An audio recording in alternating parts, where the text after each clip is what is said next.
Listen, I need you to understand something before I tell you this story.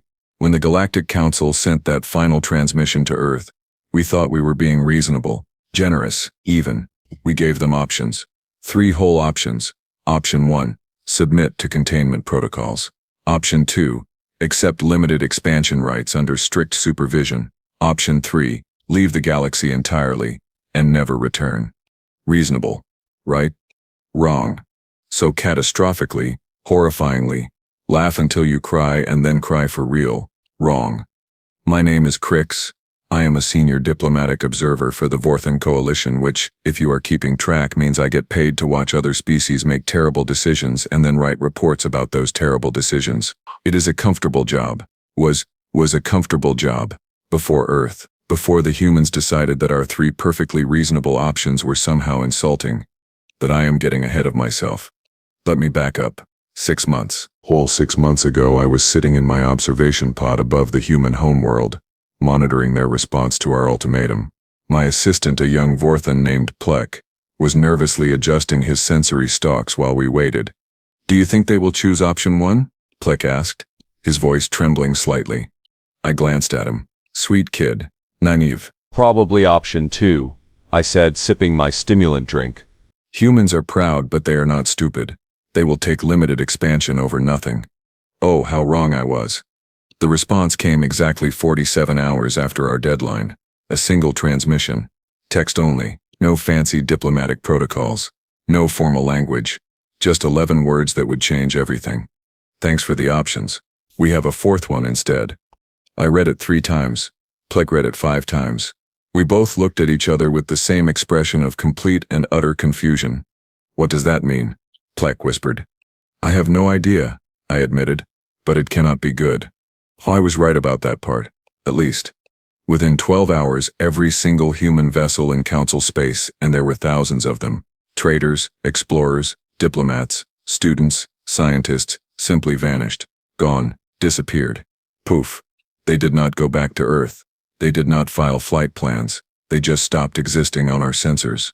Technical malfunction, Plek suggested. Hopefully. All of them? I replied. Simultaneously? Across 17 sectors? Whole 17 sectors? The Council emergency session was called immediately. I attended remotely, my hologram flickering in the Grand Chamber alongside 300 other diplomatic observers. The Council members themselves, 12 species representing the major powers of the galaxy, looked about as comfortable as a Glorbian in a heat storm. Council leader Tormund, a massive Kraxian, with 4 arms and a disposition like wet sand, spoke first. We have a situation. You think? I wanted to say. But diplomatic observers are supposed to observe, not comment. Most of the time. The humans have withdrawn all presence from Council space. Tormund continued. We are attempting to establish contact with Earth, but they are not responding to standard channels. Perhaps they are preparing their surrender? Suggested Councillor Vex, a Minarian with entirely too much optimism for someone in politics. Tormund's expression suggested he did not share that optimism. Our intelligence suggests otherwise. We have detected unusual energy signatures around the Sol System, massive construction projects, power outputs that exceed anything we have seen from them before. They are building defenses, Councillor Harn stated flatly. The Dulcari representative had a talent for stating the obvious. Or weapons, added Councillor Siv. A brief silence fell over the chamber. Then someone, I think it was Councillor Yorth, made the suggestion that would haunt us all. Perhaps we should send a diplomatic envoy, directly to Earth. Show them we are serious about peaceful resolution. The vote passed, unanimously, because of course it did. The envoy ship was called the Harmonious Dawn, which should have been my first clue that this was going to end badly. Nothing good ever happens on ships with names like that. They selected Ambassador Grell to lead the mission. Grell was a Vorthan like me, experienced, calm, with over 200 successful negotiations under his belt. I volunteered to accompany the mission as an observer, partly because it was my job, mostly because I had a very bad feeling about all of this, and I wanted to see it firsthand. We departed 3 days later. The journey to Earth took 18 days at diplomatic cruise speed, 18 days of Grell practicing his opening remarks, 18 days of the crew being absurdly optimistic about human reasonableness, 18 days of me drinking too much stimulant and wondering if my insurance covered acts of human stupidity.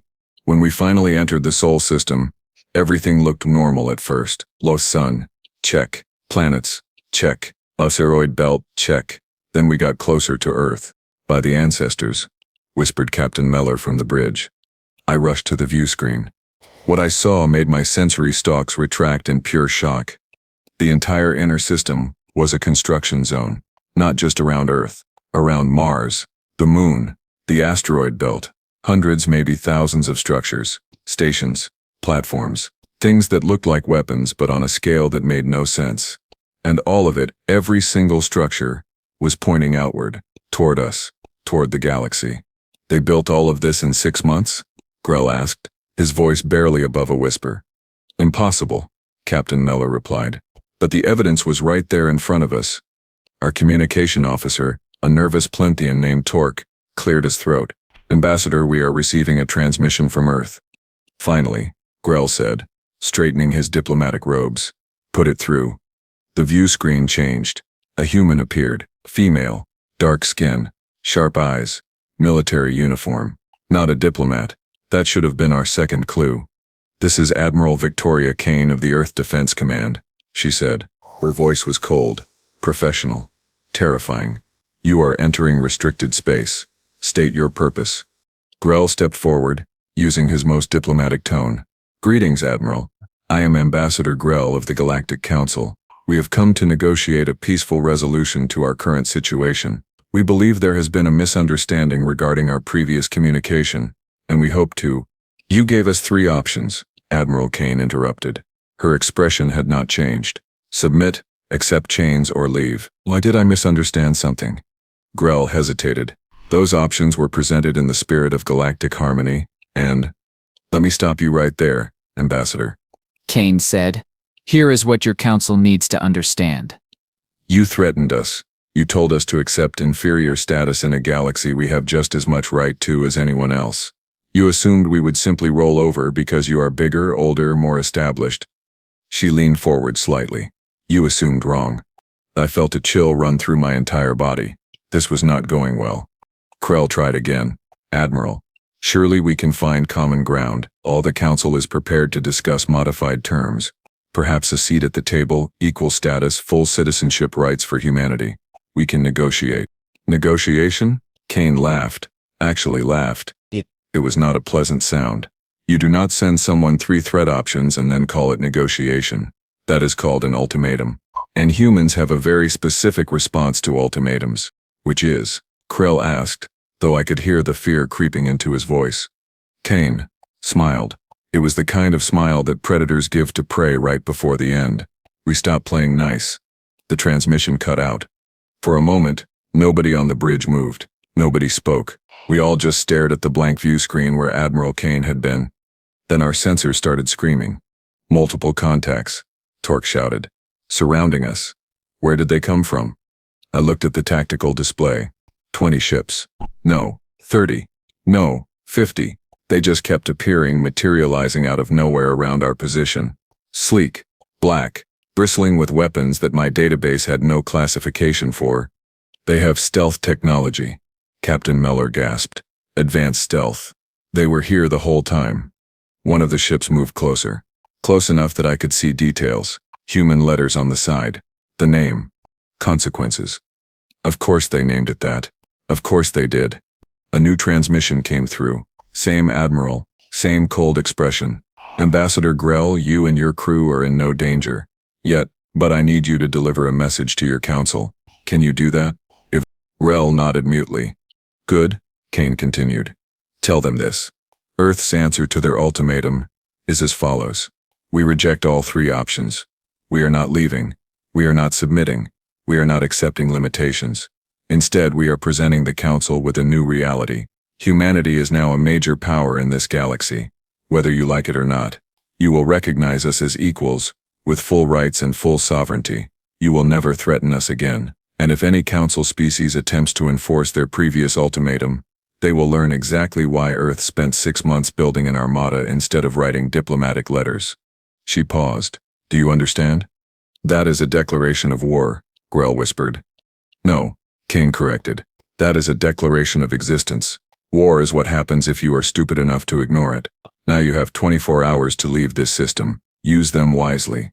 The transmission ended again. This time it stayed ended. Captain Meller did not need to be told twice. We turned around and ran. Well, diplomatically retreated at maximum speed. Same thing. The journey back to Council space was quiet. Nobody wanted to talk about what we had seen. Nobody wanted to acknowledge what it meant. But I knew. We had poked Earth expecting a small reaction. Instead, we had awakened something that had been sleeping. Something that had been holding back. Something that was now very, very angry. When we finally arrived back at Council headquarters, Rel immediately requested an emergency session. The Council assembled within hours. Rel delivered Admiral Kane's message word for word. I watched the reactions carefully. Shock, denial, anger, fear. Councillor Tormund was the first to speak. After a long silence. This is unacceptable. No single species can simply declare themselves a major power. That is not how the galaxy works. Perhaps, I found myself saying, breaking my observer protocol, we should ask ourselves why they feel the need to. All eyes turned to me. Oops. Explain, Tormund demanded.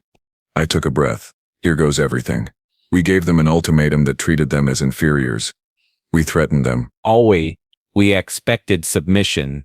But humans do not submit. I'll say, that is not how they work. I have studied their history. Every time someone has tried to dominate them, enslave them, control them, they have fought back. Sometimes they lose. Usually they win, and they never ever forget. So what do you suggest? Councillor Vex asked. I suggest we take them seriously, I replied.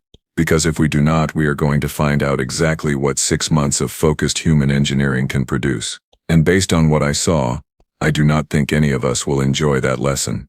Councillor Harn scoffed. You are suggesting we give in to threats? I am suggesting we recognize reality, I said. The humans are not bluffing. They have built something in 6 months that should have taken decades.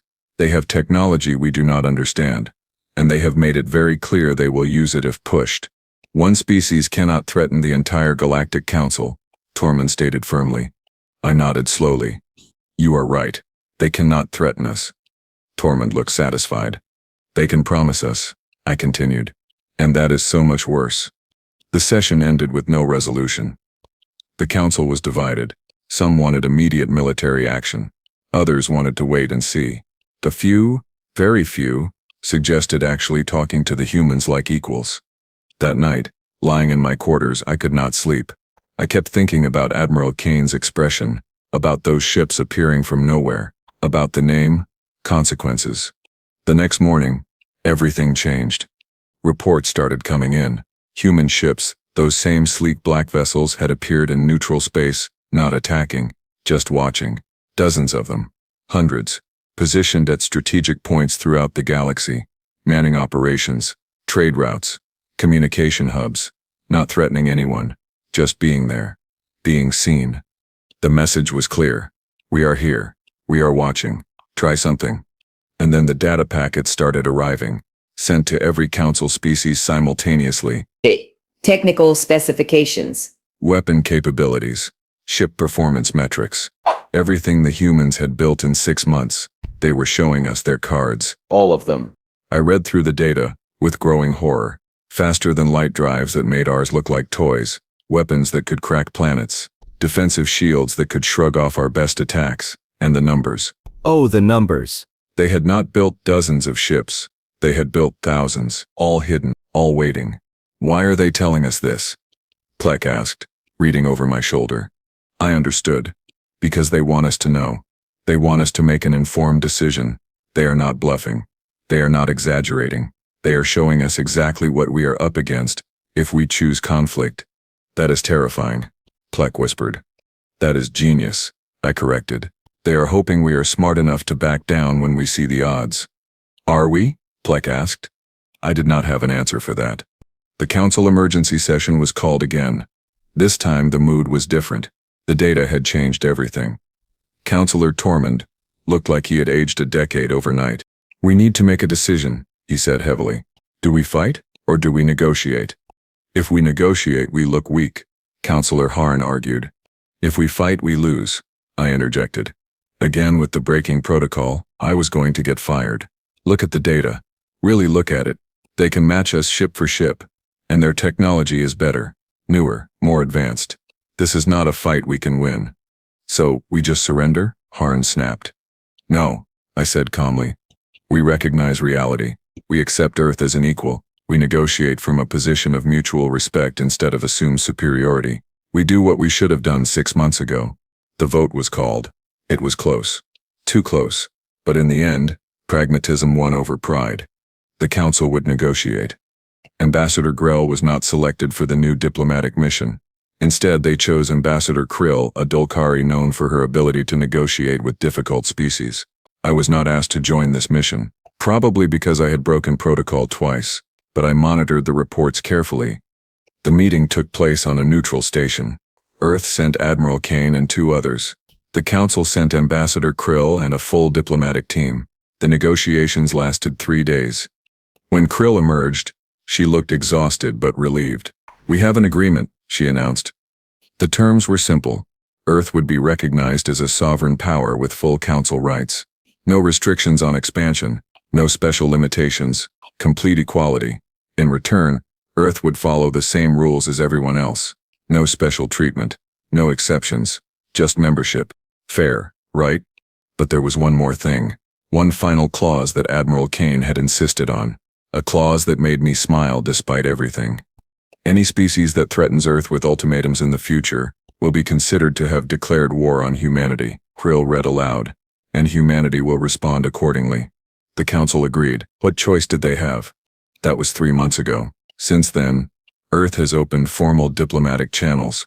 They have sent actual diplomats instead of admirals. They have begun participating in council discussions. They have been, surprisingly, reasonable and cooperative. But those black ships are still out there, still watching, still waiting. And everyone knows it. Last week I was promoted. Apparently breaking protocol to tell the truth is valued in some circles. I am now a senior diplomatic analyst, which means I get to write reports about how other species are adapting to the new reality. Most species are fine with it. Some are even excited. Humans bring new technology, new ideas, new energy to a galaxy that had become somewhat stagnant. But a few species are not happy. A few species think the council gave in too easily. A few species are planning something. I can see it in the intelligence reports. Whispers, secret meetings, weapons purchases. I have sent warnings. I have filed reports. I have done everything I can to prevent what I think is coming. Because here is the thing about humans. They gave us a choice. They showed us their strength. They offered us peace. But if someone is stupid enough to attack them now, after everything, after all the warnings, well, that is when we will find out what those ships can really do. And I do not want to be anywhere near that when it happens. So, where was I? Oh right, impending doom. 3 months after Earth joined the Galactic Council as an equal member, things were going surprisingly well. Too well, actually. Which should have been a warning sign. In my experience, when politics go smoothly, someone somewhere is planning something catastrophically stupid. That someone turned out to be the Hikari Dominion. For those of you not familiar with galactic politics, the Hikari are what happens when you give a species military power, territorial ambition, and the collective common sense of a particularly aggressive rock. No. They control 15 systems in the Outer Rim. They have the 3rd largest military fleet in Council space. And they have an ego the size of a small moon. They also really did not like the fact that humans had forced the Council to back down. I first caught wind of the problem during a routine intelligence briefing. My new assistant, a sharp Manarian named Kel, dropped a data pad on my desk with a concerned expression. "You need to see this," Cole said.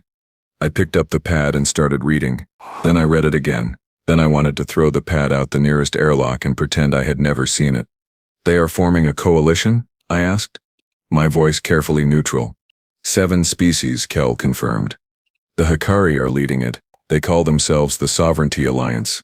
Their stated goal is to, quote, preserve traditional council authority and resist unilateral demands from newcomer species, unquote. That is the most diplomatic way I have ever heard someone say we are going to attack Earth, I muttered. Cole nodded grimly.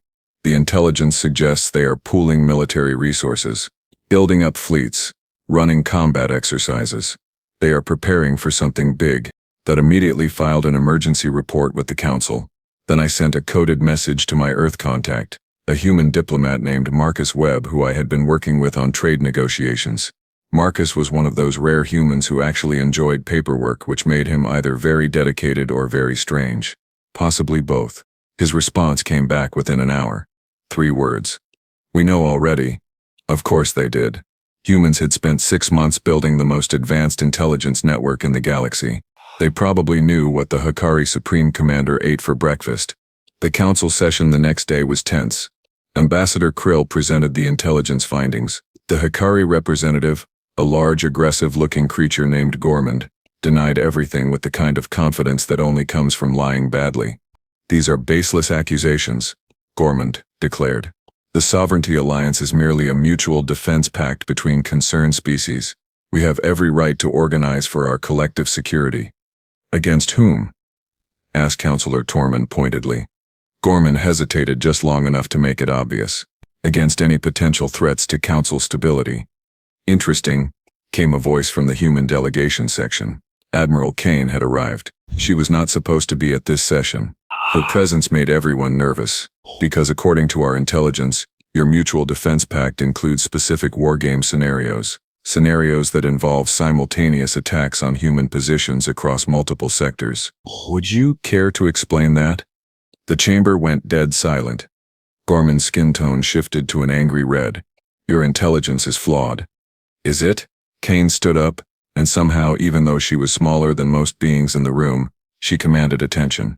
Because we also have recordings of your communications, intercepted transmissions, planning documents, fleet deployment schedules. Should I continue? That watched Gormand carefully. He was trapped, and he knew it. But instead of backing down, he did something incredibly stupid. He doubled down. Even if such preparations existed, Gormand said slowly, they would be justified. Earth forced its way into Council power through threats and intimidation. You built weapons and demanded equality. You disrupted centuries of established order. Some species believe that cannot be allowed to stand. Cannot be allowed to stand. Kane repeated softly. Are you declaring war on Earth, Representative Gormand? I am stating facts, Gormand replied. Kane smiled that predator smile again. Hold. Then let me state some facts of my own. Earth did not want conflict. We wanted recognition, respect, a fair chance to exist in this galaxy without arbitrary restrictions. We built weapons because you gave us no choice. We showed strength because you only respect strength, and now you are planning to attack us because you cannot accept that we refuse to be victims. She looked around the chamber, making eye contact with every council member. So here is what is going to happen. The Sovereignty Alliance has 48 hours to disband. Any species participating in this coalition has 48 hours to withdraw. After that deadline, Earth will consider any member of the Sovereignty Alliance to be in a state of active hostility, and we will respond accordingly. You cannot dictate terms to the Council, Gorman snarled. We are not, Kane replied calmly. We are dictating terms to you. The Council can stay out of this. In fact, we recommend it. This is between Earth and the species that decided we were an acceptable target. She sat back down. 48 hours. Choose wisely. The session dissolved into arguments. Half the council wanted to censure Earth for the threat. The other half wanted to censure the Hikari for planning an attack. I just wanted to go hide somewhere safe until this was over. 48 hours came and went. The Sovereignty Alliance did not disband. 6 of the 7 species doubled down, declaring that Earth had no authority to issue ultimatums. Only one species, the Vrenthian Collective, quietly withdrew from the coalition after their intelligence analysts apparently ran the numbers and realized how badly this was going to end. Smart Vrenthians. I was in my office when the news broke. Krill burst through the door without knocking, which told me everything I needed to know. Get started, Cole gasped. The Sovereignty Alliance just launched simultaneous attacks on 3 human trade outposts. 15 ships total. They are claiming self-defense. When he activated my holographic display, pulling up tactical feeds from across the galaxy. Sure enough, Hikari-led forces were engaging human positions. The outposts were small, lightly defended, easy targets. Or they should have been. Cole, I said slowly, watching the feeds. Those outposts are not defending themselves. What do you mean? I mean they are not even trying to fight back. They are just evacuating, pulling everyone out. Why would they do that unless... The tactical display lit up with new contacts. Hundreds of them, all around the attacking forces. Those sleek black human ships appearing from nowhere, stealth systems disengaging all at once. Oh no, Cole whispered. The Sovereignty Alliance forces suddenly found themselves surrounded, outnumbered 5-1, outgunned by technology they had no counter for. And then the humans did something that surprised everyone. They opened a communication channel. Admiral Kane appeared on every ship's view screen simultaneously. Sovereignty Alliance forces, this is your only warning. Power down your weapons. Surrender your vessels. You will be detained. Your crews will be treated according to Galactic Convention, and you will be returned to your home governments for trial. You have 60 seconds to comply. For a moment, nothing happened. Then the Hikari fleet commander made his choice. He ordered his ships to open fire. It was over in 4 minutes. Not because the humans destroyed the Sovereignty Alliance ships. They could have. Their weapons were easily capable of it, but they did not. Instead, they disabled them. Precision strikes that took out engines, weapons, communications. Every single attacking ship was left drifting, intact, crews alive, but completely helpless. Then human boarding parties arrived. They secured the vessels, detained the crews, and waited. The message was clear. We could have killed you.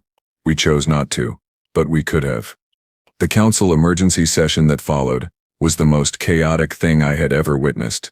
The Hikari representative was screaming about violations of sovereignty. The human delegation sat calmly, presenting evidence of the unprovoked attack. Other council species were frantically trying to distance themselves from the Sovereignty Alliance.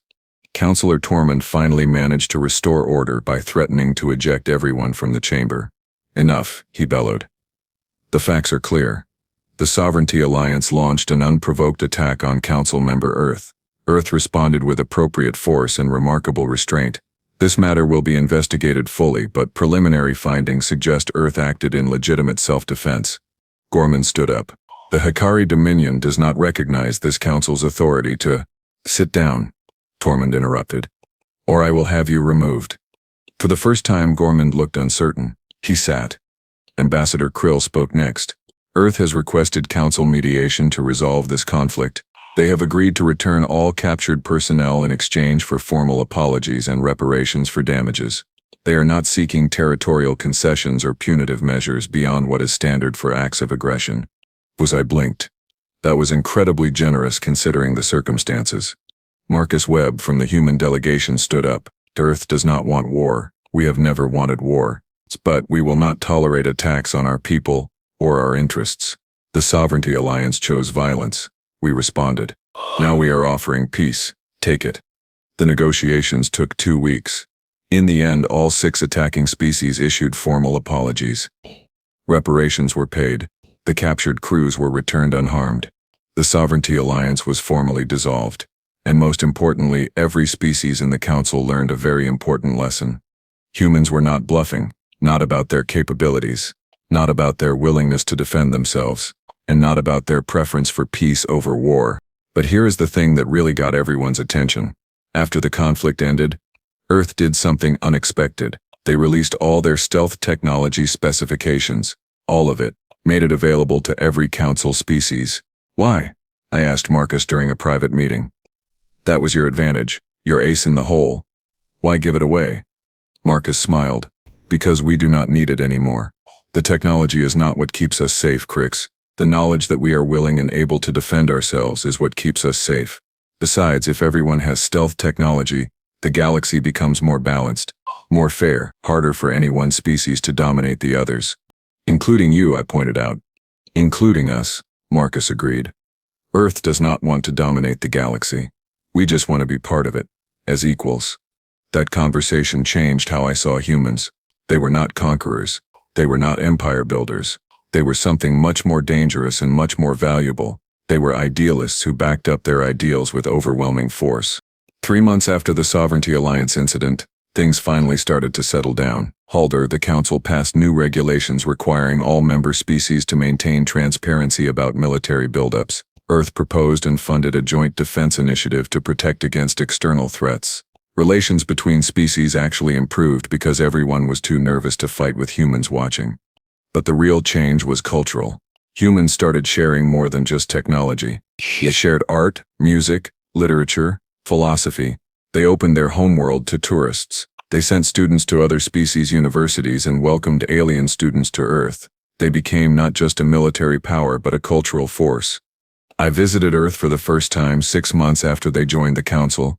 Marcus invited me to attend a diplomatic conference in a city called Geneva. It was beautiful. Mountains, lakes, architecture that blended old and new in ways that should not work but somehow did. During a break in the conference, Marcus took me to a small cafe overlooking the lake. We sat outside drinking something called coffee, which humans are apparently addicted to. "Can I ask you something?" I said. "Sure," Marcus replied. "Why did you build all those weapons, all those ships? You could have negotiated, made concessions, avoided the whole confrontation." Marcus was quiet for a moment. "Could we have? Really? Would the Council have listened to us if we had not shown strength first? Would they have treated us as equals if we had not proven we could not be pushed around?" "Maybe," I admitted. "But maybe not." "Exactly," Marcus said. "Humans have a long history of being underestimated, of being told we are too young, too primitive, too emotional to have a place at the table. We have learned that sometimes the only way to be heard is to be too powerful to ignore. It is not fair. It is not right, but it is reality." "And now?" I asked. "Now we are building something different," Marcus said. "Now we are proving that strength and cooperation are not mutually exclusive, that you can be powerful and peaceful, that the best way to avoid war is to be so obviously capable of winning it that nobody wants to try." I thought about that. Peace through superior firepower. Peace through mutual respect, Marcus corrected. The firepower is just insurance. That night, I stood on my hotel balcony looking up at the stars. Somewhere up there were thousands of human ships, watching, hearted, protecting, waiting. Once, that would have terrified me. Now, it was oddly comforting. Because here is the thing I finally understood about humans. They are terrifying when threatened, absolutely devastating when attacked. But given the choice, they would rather build than destroy, rather create than conquer, rather talk than fight. The problem is, not everyone gives them that choice. The Galactic Council gave them 3 options: submit, accept chains, or leave. All bad options, all insulting options. So humans made a 4th option. They chose to be strong enough that nobody could make them choose at all. Diplomacy failed. But what came next was not the nightmare everyone feared. It was a wake-up call, a reminder that the galaxy is bigger than any one species' assumptions, that new voices deserve to be heard. That power comes in many forms, and the most dangerous form is the kind that prefers not to be used. Earth is not the dominant power in the galaxy. They do not want to be, but they are the reminder that dominance is not the only path to respect, that sometimes the best way to keep the peace is to be the person nobody wants to fight. And you know what? It is working. Last month, the Council voted to reform its membership criteria. No more arbitrary restrictions. No more ultimatums. Any species that demonstrates readiness for interstellar cooperation can apply for membership. The vote passed unanimously. Earth abstained. They said it was not their place to vote on rules they had been exempted from, but everyone knew they were the reason the vote happened at all. Today I am back at Council headquarters, writing reports and monitoring diplomatic developments. Things are quiet, peaceful, almost boring. It is wonderful. Krell poked their head into my office.